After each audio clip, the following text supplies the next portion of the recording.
My real thing is I like action. There's some prime things that we can put into place in our lives to live a godly life. You can put skills and things into your lives even if you've messed up. Well, we are back with season 2, and we have changed the name to Jones Party of 2. Okay, I like the new name, Jones Party of 2, finally involving me in this conversation. Well, I think you were already involved from the beginning, but we've just included it in the name to make it more holistic. Yeah, well, in a moment we'll talk about the name, but today what are we talking about? We're going to be talking about for the beginning of this fall. What are we talking about? Yeah, we're going to be talking about getting ready for the fall with your family, your kids, and how to integrate new systems. I love the fall because it's a new beginning. I love 2 times a year. I love the fall and I love the first of the year because it gives us 2 times a year where we can kind of reset and bring new things to the table. Yeah, no, fall's good. So we're going to talk about it. I think this is the first episode's coming out on Labor Day. And so people are preparing for kids, school, that kind of thing. And I agree. I think fall's a good time to reset. It's a good time for a new rhythm. So it's good to have everyone in the podcast. You know, when we first started this, I don't know, 6, 7, 8 months ago, we weren't sure if it was going to last. We weren't. And I think we were still in the middle of the pandemic. Well, we're not in the middle of it anymore. No, we're done. It's over. Okay, we're done. I'm not sure to say we're done, but it was at the tail end. So, you know, where we're going with it, but we're excited about it because a lot of people have really been impacted. I think at the end of the day, we don't want to sit here talking to just ourselves. Right. We actually want to help people, see people grow. And so it's fun to be in season 2, and we're going to go for 10 weeks and then do a winter season and a spring season. And hopefully somehow, you know, Jana, what's your prayer? When you think about the podcast and, you know, people listening to us right now, what ultimately is your prayer for this podcast? Yeah, I think my big takeaway and my big prayer is that the gospel of Jesus Christ will impact your faith and impact your family. Yeah, it's and good. I think if I could narrow it down to one sentence, one vision statement, is that the gospel of Christ will impact your faith and your family. No, that's profound because we've talked about this. I wish people would join our cars, like talking about podcasts. It's actually kind of funny because we're all over the map. Yeah. But how does the gospel really, the good news of Jesus Christ, impact your faith, that your faith would be sincere, authentic, alive, and then your family? And, you know, many people know our story with our family. I come from a broken family. We both had very humble beginnings. But truly, all families are a hot mess. Yes. And so we hope through this podcast to kind of share our story and really, truly help your family and your faith. Let the gospel really make a difference there. And the truth is, your family can't be impacted unless your faith is impacted with the gospel. Yeah. It starts with us, and then it trickles down into our families. And so the gospel, the basis of that is being led by Christ and let his word transform us each day. And as we do that, it should impact our families for the better. Yeah, and I would say it's interesting because the family can't be impacted unless the faith is real authentic. But real authentic faith will impact your family. Absolutely. And even further, your friendships, your relationships. So it goes both ways. And sometimes faith is an isolated thing that we just keep between us and God, but it should impact mom, dad, kids, teenagers. Yep. It should what's the word? Integrate, there's the right word, into everything we do. So I'm very excited about season 2 here. So before we jump in, you know, we just got the summer. We had a great summer. We did. We had great memories. Yeah, I spent some time in Chelan, Lake Chelan, and then went to Cancun. So I thought I would ask, what are your highs and lows? What's one high for the summer?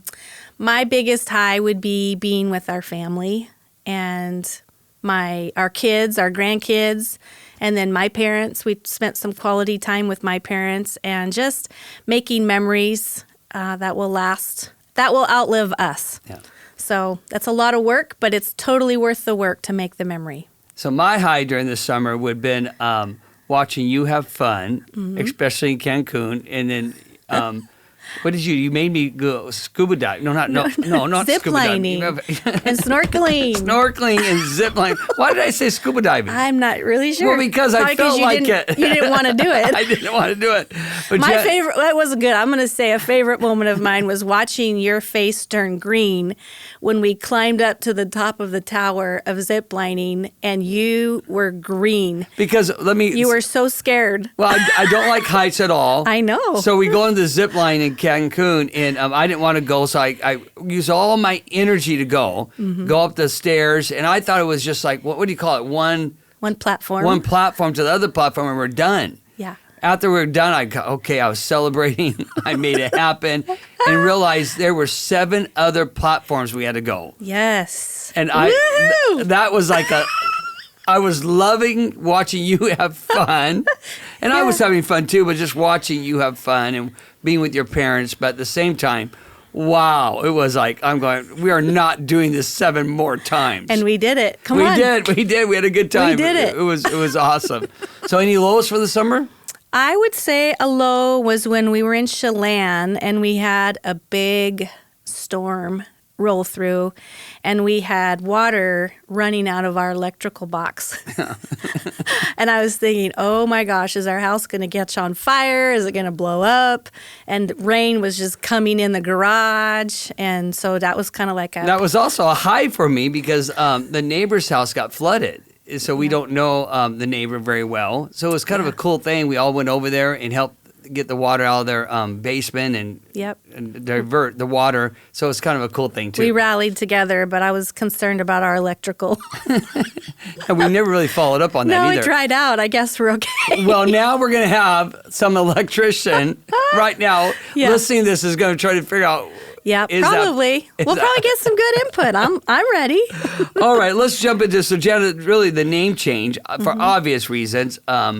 There's a cool synergy and dynamic that you and I have enjoyed doing this together. And so it's kind of changing. But the name change, why the name change? I think it speaks something of it. I think 2 are better than 1. Oh, good. There we are. Come on. I think that there is some synergy between you and I together. That's how we've lived our life from the get-go of marriage. And so, just to present that, when you work together as a team, that's the way it's supposed to. That's how God intended it to be. Yeah, no, I like that because I think Joan's Party of 2 is trying to communicate there's something powerful with even a great family begins with a great marriage. Yeah. And even though this is not, quote, a marriage podcast, we'll talk marriage and we hope to influence marriage. It really is a dynamic of community that I think really brings in. The other thing I like about the name is you'll hear that phrase, like Joan's Party of 2 or whatever it would be, at a restaurant. So we're hoping that this is like inviting people to have a meal with us. That this is kind of a digital, can we say a digital meal? Is that even a phrase? I'm not sure. Well, we're going to use it. Okay. But that this would be a time where we can sit down, share life together. Yeah. It's a different platform than preaching, which most people would know you as a speaker and me as a speaker.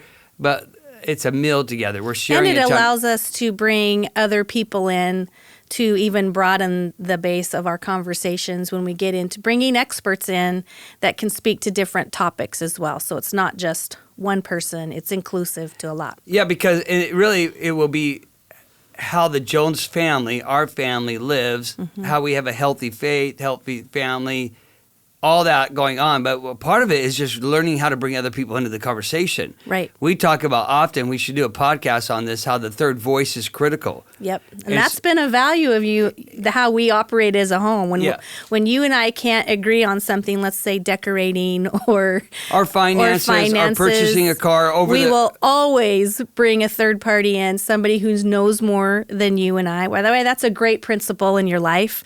If you ever get stuck somewhere, always bring another voice in and be teachable to let them contribute to the conversation. Yeah. So Jones Party of 2, here we go. Yep. We want, hopefully wherever you listen, maybe in a car, maybe you're exercising or whatever, but we really are praying that you'd feel like this is a time we share a moment together around the table.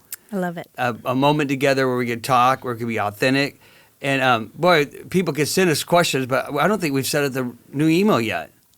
Probably not. So, Not yet. So eventually we'll give you the email on how to do it. So today we want to talk about getting ready for the fall. It's Labor Day, and we want to talk about, I think these are really some critical moments for the family. Yeah. Not when I say especially if you have young kids, especially if you have young kids, but if you're a single adult, if you're different seasons of your life, I think it's a great moment to reset. A couple of things when I think about getting ready for the fall, I always think about this, and I heard this when our kids were young, and it really impacted my life, that between a child's birth and the day he or she turns 18, we only have 940 Saturdays. Wow. Think about it, only 940 Saturdays to create moments, to create traditions. And it reminds you quickly how when your children are young and teenage, it goes quickly. We're empty nesters. Yeah. And so it just really is a time to remind yourself that these are critical moments that you want to lean into.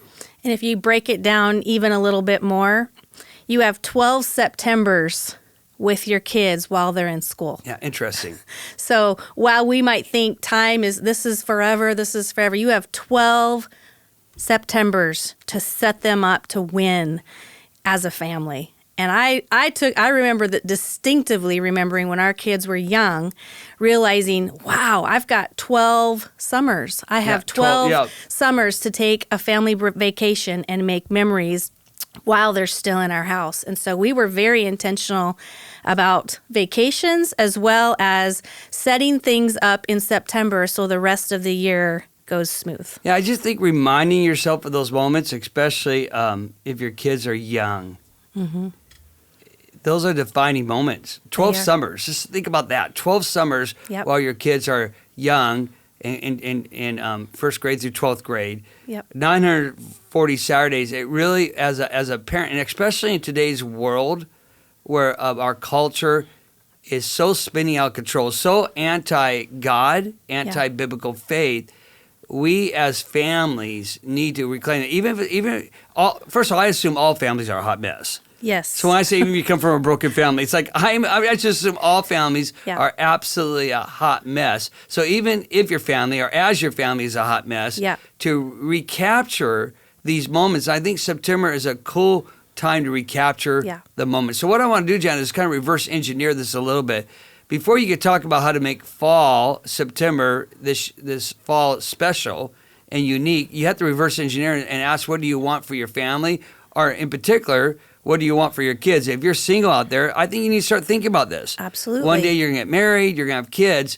And I think it's really really good to sit down and go, what do you want your kids to be like when they're 18? Yeah. Although when they're 21, our kids are 30. Never changes. So, Jenna, what are some of the things that, as you look back, that you go, this is what we wanted for our kids? I remember when we had our girls and they were babies, and then they started to get a little bit older, and the chaos of the lack of sleep.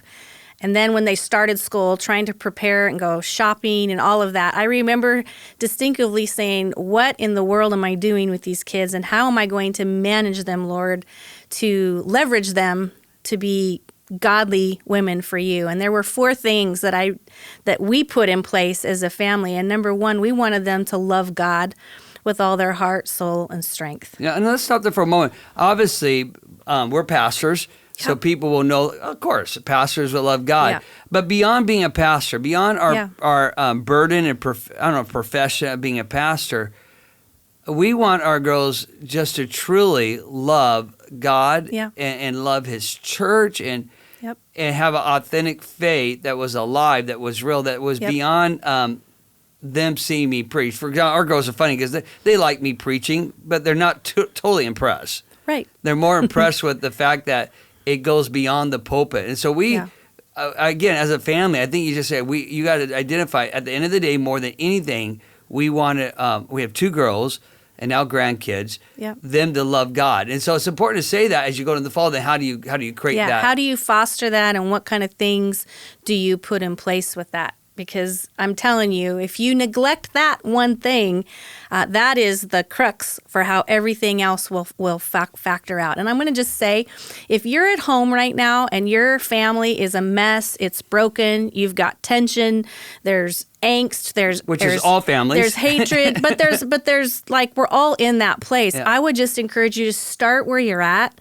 Don't look at the far end. Just start doing something today. What am I doing to infiltrate my kids as to love the Lord with everything that they have? And that means the decisions we make, the time that we spend, and where we invest our time, where we invest our money, where we invest everything that we are, always filtered around how are we cultivating that in our kids' life. So that's number one. Number one. Second thing is we wanted him to love his church. Yeah.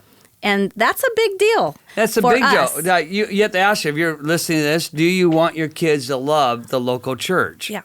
And again, I can hear people go, of course you do. You're the pastor. This is beyond being a pastor. No, I would always tell our kids, whether we're pastors or not, we are the Joneses, and this is how the Jones family will operate. That's this good. is so we took the title out. It doesn't matter what you do. If you're at Boeing, if you're a school teacher, if you're a single mom, single dad, if you're a grandparent raising your kids, setting the Lord's Day important, and not just Sunday, but a genuine love. Love for the house of God. Yep. There was 5 years when our kids were young. I'm trying to think how old they were. They were probably 8 to 13 when I wasn't a pastor at a church. Right. Yeah, I was at what they call the district youth director. Yeah. I traveled. I traveled every Sunday, and that was very complex because I wasn't here at the church all the time. Right. But we made an intentional decision, even decided not to move. Yep. Decided to live in Renton, which you commuted to Everett every day. I commuted to Everett every day. Really around this one value, right? That we wanted our girls to actually not only love but like the church. Yeah. And it was very intentional. We kept evolved. And so then I rearranged my schedule where I was at church, so many times a year. And then outside of that, I was preaching out of the churches. Yeah. But so critical. You have to ask that question as you go into the fall. Yeah. How do you, we have to reverse engineer the month of September. Right. You say, I want our kids to love God, love the church. I would encourage you to sit down. Again, if you're a single parent or... Yep. It doesn't matter where you're universal. Are you, maybe one of you are saved, your husband's not saved, you are. It doesn't matter. Yeah. It's still coming down with some kind of, for lack of a better word, core values of what you want your kids to look like when they're 18, 21, in our case, 30. Yeah. What do you ultimately want them to be? And you got to state it out loud at some level. Yeah. And then when you state it out loud, then it allows you to put subcategories underneath it. How are we going to do that then? Yeah. If this is what we want, and I'm convinced every parent wants that for their kid. They want them to know God, to love God. And I'm assuming that. Yeah, there's an assumption there. It's interesting because there may be people, and I hope there are not Christians that are maybe anti-God. I hope there's people listening to this podcast that they don't like the church right now. They don't like God. And hopefully that somehow, I guess one of my prayers for this podcast is that we would warm your heart up to the power of community. Yeah. Because when we say church, it's not just a building and four-door, all that kind of, it's a power of community together. And I think that all of us need to set that and pick that priority in place, or figure out the priority for your family. Exactly. So I love your third one here. I just love how we have worded it, but particularly how you have worded it. Not only love God, but love the church, but I love it. Be good human beings. What do you mean by that? That means that their filter, whenever they're around somebody else, how do you make others feel? When you're at work, are you a hard worker? Do you speak life into people? And are you loyal? Do you go to work and do what's asked you to do? You're just a good human being. You're looking around for people around you, and those were the values that we set out from the beginning. I want them to love God. I want them to love His church. I want them to be good human beings. Yeah, I just love that phrase because you would think it would be automatically assumed if I love God, if I love the church, I'm a good human being. But both you and I know a lot of Christians just are not kind. Yeah. They're not, they're just not good human beings. They don't treat the person at Starbucks with respect. They don't treat each other with respect. I just love the phrase because we want our girls and our grandkids and our son-in-laws to be good human beings. So what are you doing this fall? The question is, what are you doing this fall to cultivate Yeah. good human beings walking around. And I think, and we'll get into this a little bit later, but the truth is you can say all you want, don't do that, don't do that, don't do that. But if you're doing it, your actions speak way louder than your words ever will. Yeah. How you live your life, the DNA of your home, the foundation that you're setting. If you're complaining about this person and leadership and that, you are just opening the floodgates then, and your kids will repeat everything that you say and do. It's scary, and I think scary. I think you could take this too far, what I'm about to say. So I say understanding there's a lot of variables that come into play. Mm-hmm. But our kids do reflect us. Mm-hmm. You know, and sometimes when I think they're really well behaved, they're reflecting me. Sure. Yeah, sure. I'll let you believe that. But there's DNA, there's a reflection, and again, can't use that as a condemning that if your kids are not serving God, so therefore something's wrong with you. I'm not meaning that at all. Right. But we want to show our family how to be a good human being. Right. And again, I realize some people go, "Oh, you're the pastor. You're a pastor. You believe that." I believe this. Setting aside my burden, my call for pastoring, I believe this, that our kids will be a reflection of us. Sure. And we really have to make sure we're good human beings ourselves. Yep. And then the fourth thing is that they would marry the right person. Yeah. That's kind of like, other than your relationship with Jesus Christ, it's like the second most important decision you'll ever make. Yeah. Who you marry sets the foundation for your home. Either way. Yeah. Whether you marry somebody that's, however that looks, sets the tone for your home. Yeah. Again, our two girls, we want them to love Jesus, and who they marry sets that temperature. So these are things that are values. So the takeaway from that is, before you can think about the fall, at some level, you got to think about, what do we want to be in our family? But that's the kids side of it. I think you need to think about the marriage side of it, or wherever you're at in your life, you got to think about what you want. So let's talk about fall. Yeah. It's fall 2022. Wow. Yeah. Time goes quick. Yes. We're joked about the pandemic. I think we're beyond it, at least in many ways we are. Mm-hmm. So what would be some things? We have 4 things we do every fall, and we want to encourage you to do. The first one is just set new rhythms and house rules. Yeah. Fall's a great time to set new rules. For your own life too. Like, it's a great time to say, okay, I'm going to get back into my Bible. I'm going to get back into church. For your own life, it really as well as your kids. Yeah, I think both of us, for example, right now, summer's been crazy, so we're both saying, hey, we need to get back to our daily devotions. Yeah. And it's really not new. Yes. But it's resetting. It's resetting. I think the fall's a good time to say, we need to, have this rule of life where we spend time in God's Word. So it's a great time just to say, what are some either new house rules or old ones that have got a little rusty, I guess. Right. I think a good one, if you've got little kids, the prayer time and that time before bed is just so critical. Because most of the time with our little ones, that's when their heart's the most open. That's when you can foster conversation. What were your highs today? What were your lows today? Spending time just really making sure as they go to sleep that it's calm. It's not chaos. It's not screaming and yelling, but you're setting the tone.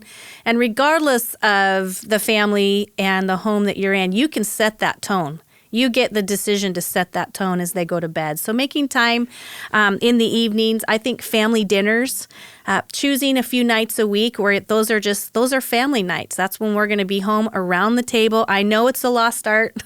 I know that people don't want to cook. You don't have to be an exquisite cook to make that happen. You work together as a team, but sitting around the table and looking eyeball to eyeball with your spouse, with your kids, and not being so busy doing everything else is a reset to declare to them that that's a family night. Yeah, I think it's critical. Fall. It's a good time to say, hey, where's a couple things we need to reset? Yeah. Things Jana, during this next season, the fall season of this podcast, I'd like us to talk about is things like social media, the iPhone, TV. We get lost talking about right now, but at least I want to say this right now. I think we have to rethink those things. Definitely. I think it's going to kill the very life of your home and your soul, our souls, if we don't rethink it. Yeah. And I bring that up in this context because there needs to be some house rules. Sure. There needs to be house rules around TV, iPhone. Again, we can talk about, I'll just say a couple things. For example, I think one of the best things that we did when we were first married is we didn't have a TV in our house. For how long did we not have a TV? I think 5 years. Yeah, 5 years. No TV. Mm-hmm. Best thing we ever did. Then we decided, again, these are what I call the rule of life. In other words, these are your guardrails, and they're not legalistic like everyone has to do them.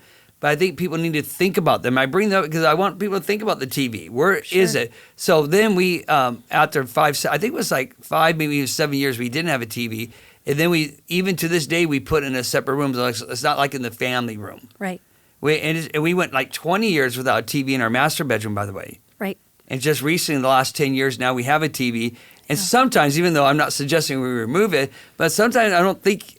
Anyways, let's not go there. Okay. We'll keep the that'll TV be another podcast. But the point being, these are times to reset rules. And I want to encourage you, the fall is just a time to reset these kind of thoughts and get your family and get everyone back on a good temperature. Yep. So set new rhythms would be one. And then the second one is just prepare your kids for school. Learn to have the dialogue of the hard things and the fun things they get to do, and set the temperature while you're out getting school supplies, school clothes, all these things to set your kids up. Really try to have good conversation about their emotions.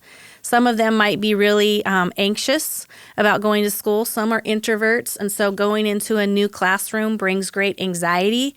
I think our world today is flooded with anxiety. Yep. I think our kids are struggling with that, and we as parents, we really need to be tuned into that and walk our kids through that to know that they've got a great foundation and a safe place to express how they feel.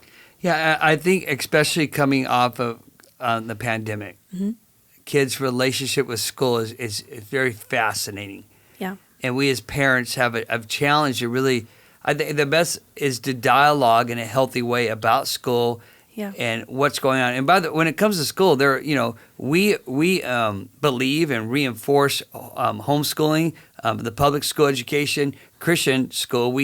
I'm the pastor over a phenomenal Christian school. I think all three platforms of education is healthy.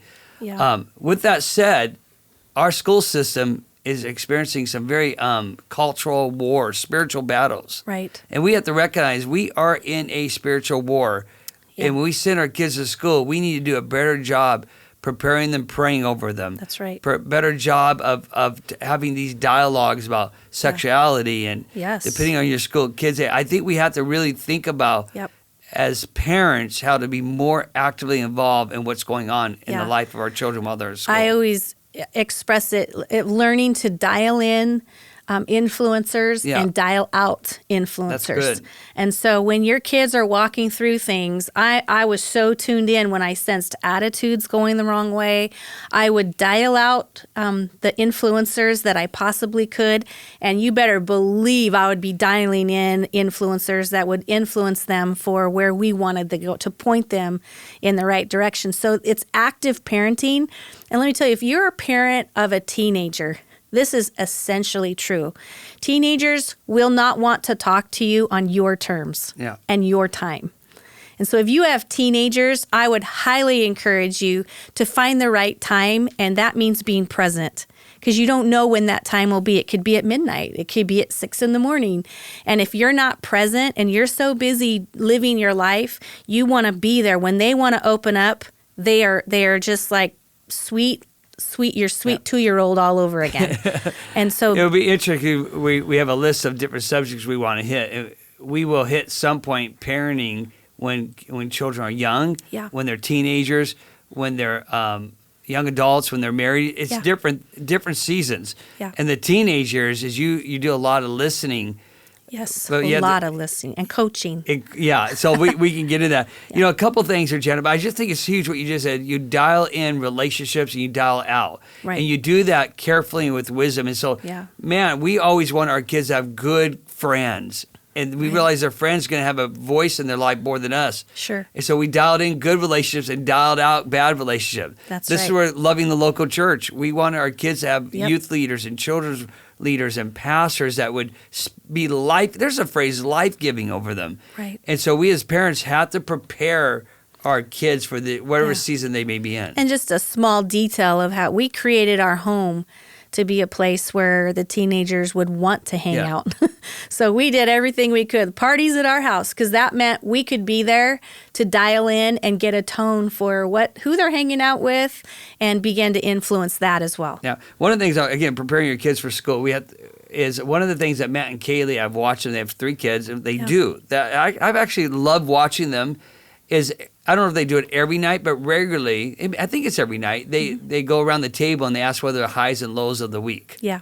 And they've taught their kids, our grandkids, how to talk about their highs and lows. Yeah. And that provides really cool moments of Sure. parenting and Right. insight. So prepare your kids for school. One of the things I would do with our kids, especially in elementary and all the way to high school, is I would take them out to breakfast the first day of school. Mm-hmm. Again, be intentional, thoughtful. Don't miss these opportunities.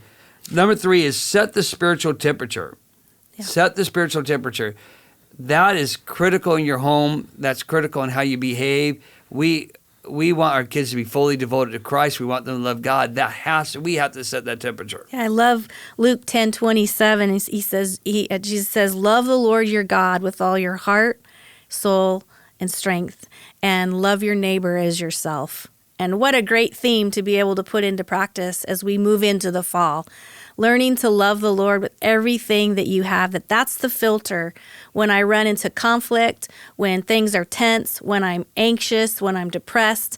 Lord, help me to love you with everything, every fiber of my being, and help me to love others the way that you would love them. And Jenna, what I love what Jesus did there, because I think we as parents and grandparents and uncles and aunts we have to simplify, just like Jesus did. Yeah. He was a master at simplifying in the Bible. Yeah. And here's Jesus says, here's all I want you to do, love God, love people. Yeah. That's what he's doing. I want that everything, like the entire Bible comes down to that. And for our kids, they're going to be facing all types of spiritual battles and wars and questions. Yeah. And we can get lost on some of the fringes. We ultimately need to say we want you to love God, Yeah. and we want you to love people, and simplify their faith so they can grab onto it. And Yeah. Jesus was the master of it. Sure. He said, love God, love people. And I think in our homes, we want to set that spiritual temperature. And so even when your kids do things that are outside of maybe the Jones family values, Yeah. as long as they keep these values in place, they Right. can anchor in them. That's right. That's very good. So number 4 would be what we think is big. Again, it's all based upon our values. You have to figure out your values. Right. You have to figure out, but we believe that there's something powerful about honoring the Sabbath, about helping your kids understand there's one day a week that needs to look different than the other days. Yeah. Where it's rest, where it's worship, where we acknowledge as a family Christ is Lord. So Yeah. honoring the Sabbath, I think the fall is a great time to, especially, I'm going to say it again, especially at the last 2 years, we've all got out of the rhythm of church every Sunday. Yeah. I think we need to get back to a really good rhythm Yeah. and honoring the Sabbath. I think it helps the family be healthy. And part of honoring that is your choice of words, where you choose to spend your time. You can come to church, fight all the way there, sit in a service, fight all the way home. But if you can really focus in on this is the day. I mean, I know this sounds crazy, but he's made this day for you. The Sabbath is a day for rest. It's a day that God's made for us to reset our entire life. Yeah. And it's not necessarily your words like, oh, we're going to church. No, this is our life. This is in our DNA. This is what we do to set the temperature, the spiritual temperature of our home. And it's an investment that gives for the rest of your life. When you set that tone, then when your kids are raised, the Bible says the word of God will not return void. Yeah. Will they go on paths that maybe stray off? Probably. But if you set that in the ground when they're young, it's just so rewarding. Yeah. Matter of fact, both of us read a book during the summer, during our vacation, the month of July. We were able to take a preaching break. The book is Eliminate Ruthless Hurry. The ruthless The Ruthless Elimination of Hurry. The Ruthless Elimination of Hurry by John Mark Yeah. Comer. And it's a phenomenal book, and there's a part of there on the Sabbath that I think is worth the read. It's worth the read because it challenged me. Because as a pastor, our Sabbath would not be Sunday. That's our work day for us. Sure. So we have to make our Sabbath Friday. I think we all need a day somehow, and it's busy, chaotic work schedule. I know all the reasons that are there. Yep. But we need some time where we set aside where we can worship and rest and have a different day. Obviously, a part of that involves church, but I'm talking more than church. I think those are the days that a good nap is healthy, a meal. You love a good nap. I do. I love a good nap. A meal around the table. Yeah. Some of the old-fashioned things, I think, is a response to the spiritual war we're in. Yeah. We're in a spiritual battle, an all-out battle for our families. I think some of the simple things is taking just a day to make it different than the other days of the week. Yeah. I think are critical. I think it sets a good example for our kids. You work hard, and then you play hard and you rest hard. Yeah. It's important to have all of those to make a healthy person. We need all of them. So Jones Party of Two, there we are. Yes. Kicking off the fall of 2022, praying that this would be an incredible fall. I want to encourage you to like this, share this, help us get the word out. It's helpful just for people to share it, get the word out, make notification, all those things. I'm sure I'm not even saying them right. You did good. All right. Well. All right. Well, we'll see you next week.